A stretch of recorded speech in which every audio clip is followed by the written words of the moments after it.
excited sa galaan. Ayan o. So, nagsakay na nga kami sa tricycle. At nandito na nga kami sa palengke para maghanap ng hinahanap ko na pantalon at tsinelas. Kaibahan lang kasi sa palengke at sa store ay pwede kang makatawad sa palengke. At dito nga ay wala akong mahanap na tsinelas, which is yung hinahanap ko na beach walk.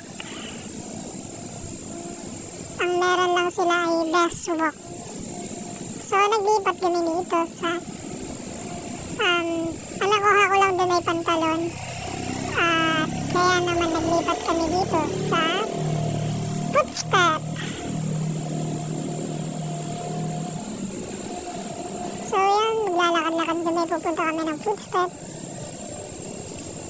At then, dito na nga kami.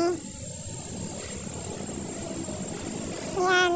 So, dito, marami kayong mabibili na tsinelas katulad ng Crocs, beach walk, best walk, islander, at marami pang iba't ibang tsinelas na dito mo lang matatagpuan sa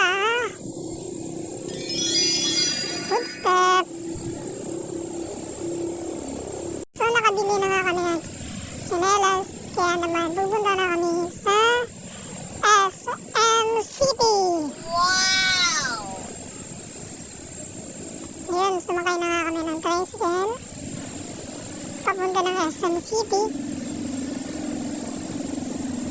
Tuwang-tuwa si Mother.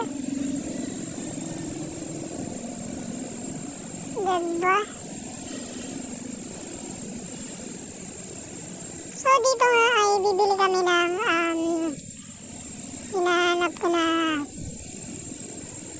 oven para sa para may ano kami pagkakakitaan sa December. At habang naglalakad-lakad niya ay naisipan kong mag-picture muna kami ni Madia. Ayan, so nakahanap kami dito ng pagpipicturean. Ito na nga. Diba?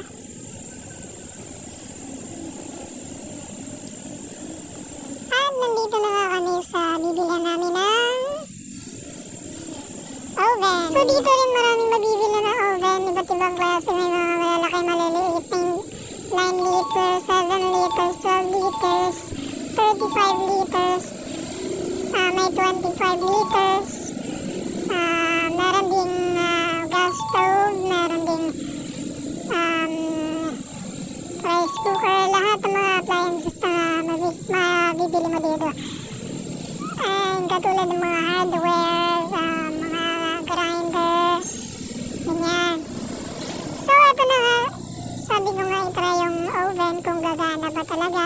Kung maganda nga. Ang napili ko dito ay 9 liters lamang. So, maliit lang.